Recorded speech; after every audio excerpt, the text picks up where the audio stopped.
नमस्कार, मैं सुभाष मिश्रा और आप देख रहे हैं तीसरी आंख न्यूज़ 24। हम आज फिर इको गार्डन आए और इको गार्डन जब हम आए तो हमको दिखाई पड़ा एक बहुत बड़ा सा टेंट। इको गार्डन तो बहुत टहला हम, लेकिन टहले तो देखा कि छोटे छोटे टेंट अभी तक दिखाई पड़ रहे थे और अभी जो टेंट दिखाई पड़ा ये काफ़ी बड़ा टेंट दिखाई पड़ा। हमको लगता है आने वाले समय में यहाँ कमरे भी बनाए जाएंगे। जिस तरीके से सरकार लोगों की मांगें नहीं मान रही है तो अपने अपने घर बना के लोगों को यहाँ रहना पड़ेगा और अपनी बातों को कहने के लिए सरकार को जगाना पड़ेगा और वहाँ उस पर लिख के एक शिलापट लगानी पड़ेगी कि सरकार आए और उसको पढ़े, क्योंकि जब शिलापट होगा तो वो जाहिर सी बात है वो मिटने वाला नहीं होगा और दिखाई पड़ेगा। बार बार हम दिखाते हैं 108 एम्बुलेंस का जो मामला चल रहा है, ये 9000 जो कर्मी निकाल दिए गए हैं, इनके द्वारा ये भी बताया गया कि जो कंपनी है, कंपनी के जो ऑनर हैं या और लोग हैं वो कहते हैं कि माननीय मुख्यमंत्री जी के कहने पे निकाला गया। तो बार बार इनकी बातें हम उठाते रहते हैं और सरकार कब सुनेगी इनकी बातों को, तो थोड़ा इनसे हम जानेंगे या इनको ऐसे ही छोड़ दिया जाएगा, ये ऐसे टेंट लगा के इस ठंडी में पड़े रहेंगे। ठंड का मौसम है, अगर इनको कुछ होता है तो कौन जिम्मेदार होगा, क्योंकि ठंडी बढ़ती जा रही है दिन प्रतिदिन। कभी सरकार कहती है कि अपने घर में रहिए, कभी कहती है अलाव जलाइए। हम पूरे इको गार्डन में टहल चुके हैं, कहीं भी अलाव की व्यवस्था नहीं नजर आई। क्या अलाव जला है? नहीं। देखिए इन लोगों के द्वारा ये भी बताया जा रहा है कि अलाव तक की व्यवस्था इस इको गार्डन में नहीं है। अपने अपने घरों को छोड़ के ये लोग आए हुए हैं, ये भी किसी के बच्चे हैं। अगर योगी जी के अपने बच्चे नहीं है तो कम से कम जो और लोगों के बच्चे हैं उनका तो जरूर ध्यान रखना होगा। गलत कहा हमने? इसीलिए लोग कहते हैं कि सरकार या राजा जो भी है उसको गृहस्थ होना चाहिए, क्योंकि गृहस्थ जो होता है वो कहीं ना कहीं सारी समस्याओं को समझता है कि परिवार चलता कैसे है, गृहस्थी में कितने दर्द होते हैं, क्या क्या चीजें कहां से इकट्ठा करनी पड़ती है परिवार चलाने के लिए। तो इस सरकार को भी आज नहीं तो कल जरूर सोचना होगा। अगर नहीं सोचेगी और इन युवाओं की जिंदगी को बर्बाद करेगी तो पूरा देश परेशान रहेगा। ऐसी सरकारों से हम गुजारिश जरूर करना चाहते हैं अपने चैनल के माध्यम से इस सरकार से कि इनकी समस्या को सुने और सॉल्व करने की कोशिश करें। तो आइए इनसे बात करते हैं। नमस्कार भाई साहब, क्या नाम है? सुशील पांडे। पांडे जी, क्या बात है, अभी तक कोई सुनवाई नहीं हो रही क्या? कोई सुनवाई नहीं हो रही है। हम लोग लगातार दो बार मुख्य सचिव अवनीश अवस्थी जी से मिल चुके हैं। उन्होंने कहा जल्द आपकी समस्याओं का समाधान कराया जाएगा, लेकिन सरकार पता नहीं किस एंगल से समाधान करा रही है। जल्द का मतलब क्या 2022 चुनाव हो जाने के बाद? यही तो हम लोगों की समझ में नहीं आ रहा है कि बताइए, हमको यहाँ 10-12 दिन बैठे हुए हो गया, आखिर सरकार क्या कर रही है, किस गति से कर रही है, ये चीज़ हम लोगों को समझ में ही नहीं आ रही है। और हमारी कोई, आप देख रहे हैं, नाजायज मांग नहीं है। अवैध रूप से हम लोगों को टर्मिनेट किया गया कंपनी के द्वारा, हम उसके खिलाफ मांग कर रहे हैं। कंपनी श्रम विभाग नहीं जाती, आखिर श्रम विभाग से हम न्याय नहीं मांगेंगे, सरकार से नहीं मांगेंगे, कंपनी से नहीं मांगेंगे, मांगने किससे जाए हम लोग, यही समझ में नहीं आ रहा है। तो क्या है, आपने गलत कर दिया था उस कोरोना काल में ड्यूटी करके और लोगों की जान बचाकर? बिल्कुल, हमें लग रहा है उसी चीज़ की हम लोगों को सजा दी जा रही है कि फर्स्ट और सेकंड वेव में हमने उत्तर प्रदेश के नागरिकों को जान बचाई और उन्हें सेवा दी।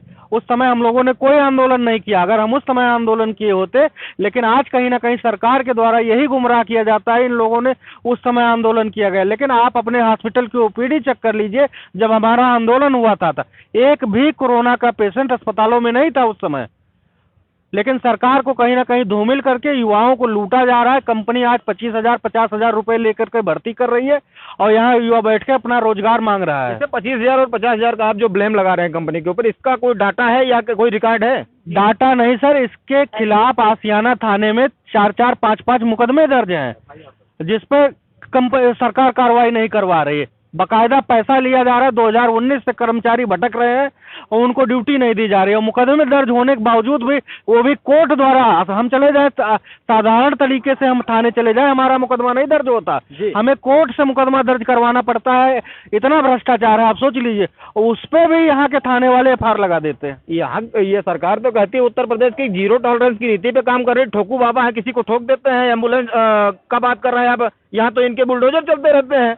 हम कह रहे हैं आप आइए, 19,000 कर्मचारी सबूत देंगे, आपका बुलडोजर आशियाना तक क्यों नहीं पहुंच पा रहा है? तो आशियाना थाना गिरवाने प्रोग्राम है क्या? बिल्कुल नहीं, आशियाना में हमारी कंपनी है, आइए ना, कंपनी पे फर्जी केस का डाटा हम उपलब्ध करा रहे हैं और चलवाइए जो फर्जी पैसा ले रही सरकार से बिलिंग करा के, हमसे 40-40, 50-50 फर्जी केस करने करा रखे कि चाहे मरीज आए चाहे ना, आपको एम्बुलेंस घुमानी है, डीजल की खपत करनी है और सरकार में डाटा पेश करना है कि 50 केस हो गए। तो मतलब ऐसे एम्बुलेंस कैसे चल रही, मतलब धड़ल्ले से एम्बुलेंस रोडों पे दौड़ रही बिना मरीज के? बिल्कुल बिल्कुल, बिना मरीज के ऐसे धड़ल्ले से दौड़ाई जा रहे हैं, उसमें फर्जी बिलिंग हो रही। हम इसी की जांच कराने की मांग करना चाह रहे हैं आप? उत्तर प्रदेश में मरीजों का व्यापार किया जाता है जीवीके कंपनी के द्वारा। मरीजों का व्यापार है तो पहली बार सुना। हाँ, पहली बार आपने सुना है, क्योंकि उनका एक टारगेट होता है 30 मरीज लाइए, उसकी बिलिंग हमें उत्तर प्रदेश सरकार अच्छा, से मतलब आदमी अगर बीमार ना हो तब भी लाना है? हाँ, कहीं से भी लाना, 30 आईडी कंपनी को पर डे देना है सर। आप ये नया मामला सुन रहे होंगे, आज तक कहीं आपने सुना नहीं होगा कि जबरदस्ती कहा जाए कि बीमार को पकड़ के ही लाओ, अगर नहीं बीमार है फिर भी ले आओ। तो अब ना ले आओ तो एक काम करो, उसका आधार कार्ड ले आके लिंक करवा दो यहाँ। यही होता है, यही होता है सर, बिल्कुल यही है, यही हकीकत है सर इसकी। और सर मैं आज चौथा दिन है, हमें इतना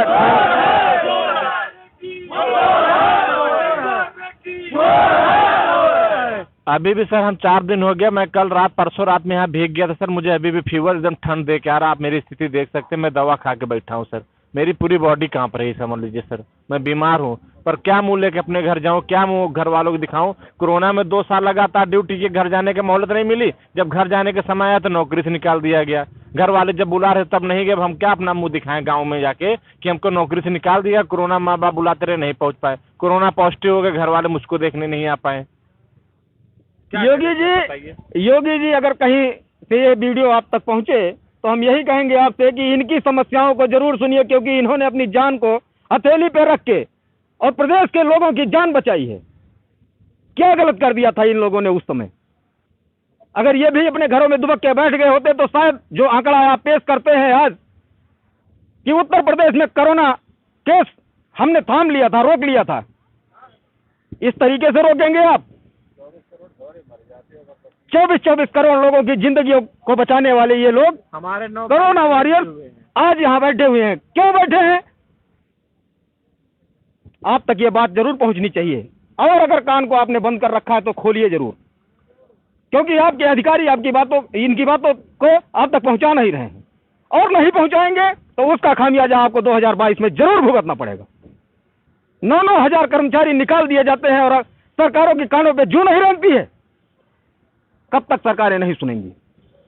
एक ना एक दिन तो जरूर सुनना पड़ेगा, और नहीं सुनेंगी तो खामियाजा भुगतना पड़ेगा। सरकार तो आती है रोजगार देने के लिए, लेकिन यहाँ पे हर सरकार आती है कि ये दावा होता है उसका कि हम आएंगे रोजगार देने के लिए, तो देश के युवाओं को रोजगार देंगे।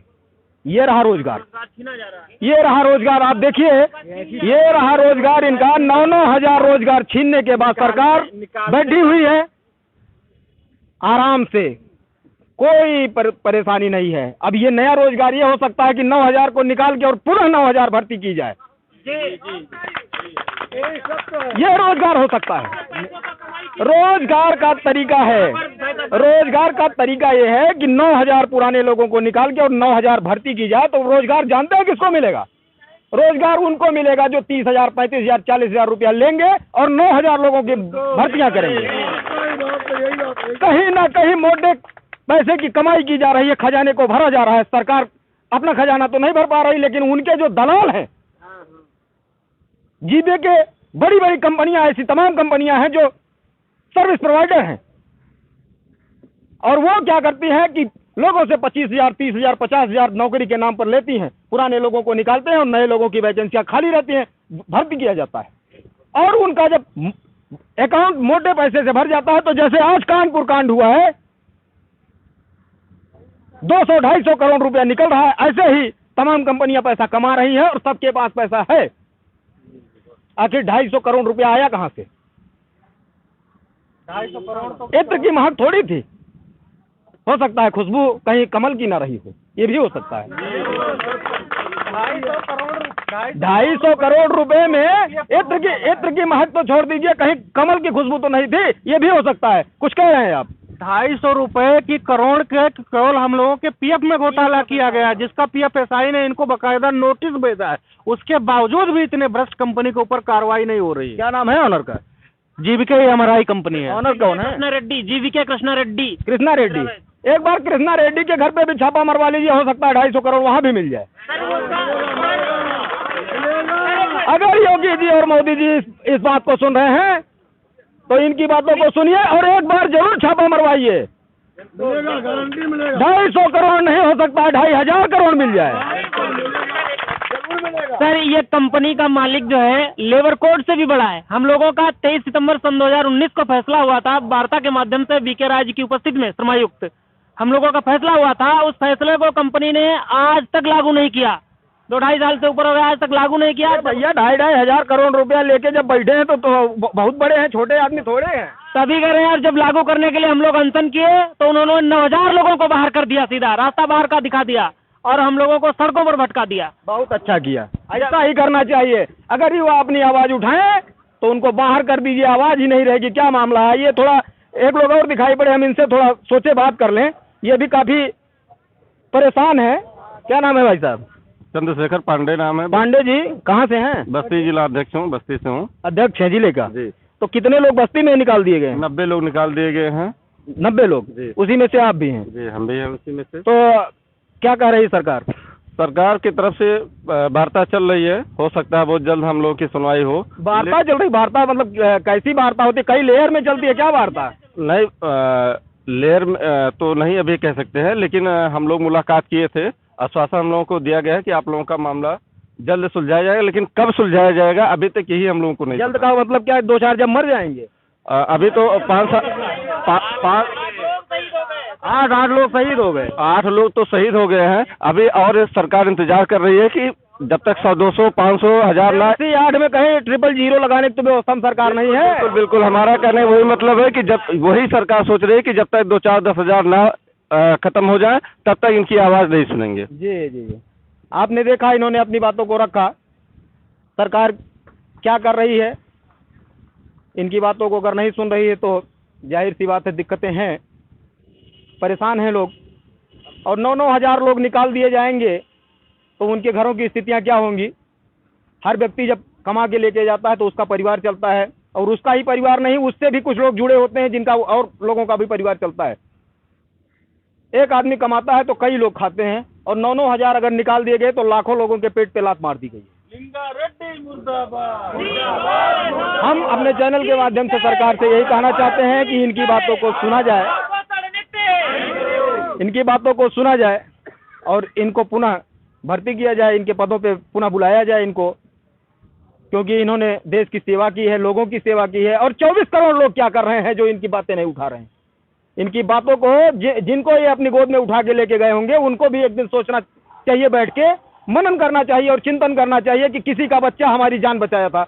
अगर उस बच्चे की जान पे आज आ गई है तो जरूर इनके लिए एक लाइक तो बनता है, एक शेयर तो बनता है। शेयर करिए, वीडियो को शेयर करते रहिए जिससे ये मुख्यमंत्री तक पहुंचे और इनकी बातों को सुना जाए। तो इसी बातों के साथ हम अपनी बातों को विराम देते हैं। नमस्कार, आप देख रहे थे सुभाष मिश्रा के साथ तीसरी आग न्यूज़ 24। धन्यवाद।